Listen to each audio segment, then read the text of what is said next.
செவ்வாய் தோஷங்கள், சர்ப்ப தோஷங்கள், அப்புறம் இந்த களத்திர தோஷம், நீங்க ஜாதகத்துல எந்த மாதிரி தோஷங்களாக இருக்கட்டுங்க.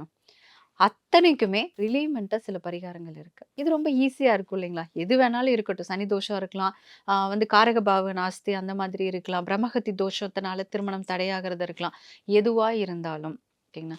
முதல்ல இருக்கக்கூடிய பரிகாரம் அப்படிங்கிறது, இது வெளியில போய் பண்றத சொல்லிடுறேன். ஏன்னா கோவிலும் கேட்பாங்க இல்லையா? அதனால ஒண்ணு. பள்ளி அறை பூஜை. இப்ப நீங்க கோவில்கள்ல பார்த்தீங்கன்னா, சிவன் கோவில்கள்ல, விஷ்ணு கோவில்கள்ல, முருகன் கோவில்கள்ல வந்து இரவு பள்ளியறை பூஜை செய்வாங்க. அப்ப அந்த பள்ளியறை பூஜையில போயிட்டு, அந்த பள்ளியறை பூஜையில நடக்கிற விஷயத்த மனம் கவனமா பார்த்துட்டு வரணும். இது ஒண்ணு தான் வேல. ஓகேங்களா? இது 1. 2வது வந்து கோவில்கள் எல்லாம் வந்து பார்த்தீங்கன்னா, சுவாமிக்கு வந்து திருக்கல்யாணம் பண்ணுவாங்க. ஸோ அந்த திருக்கல்யாணத்த போயிட்டு அங்க பார்த்துட்டு வர்றது. இது 2வது. 3வது விஷயம் அப்டின்னா, இப்ப நெறைய பேர் போறதே கிடையாது ஃபங்ஷனுக்கு. கேட்டா என்ன சொல்றாங்க, "நான் போனாலே கல்யாணம் கல்யாணம் தான் கேட்குறாங்க" சொல்றாங்க. ஸோ அந்த மாதிரி இல்லாம, ஏதாவது ஒண்ணு கேட்டுட்டு தாங்க மேடம் இருப்பாங்க. வேலைய கேட்பாங்க, படிப்ப கேட்க "இன்னும் கல்யாணம் ஆகலையா? இன்னும் குழந்தை பெத்துக்கலையா? இன்னும் வீடு வாங்கலையா?" ஜஸ்ட் இது சொசைட்டினுடைய எதிர்பார்ப்பு தான். அதெல்லாம் விட்டுறணும்.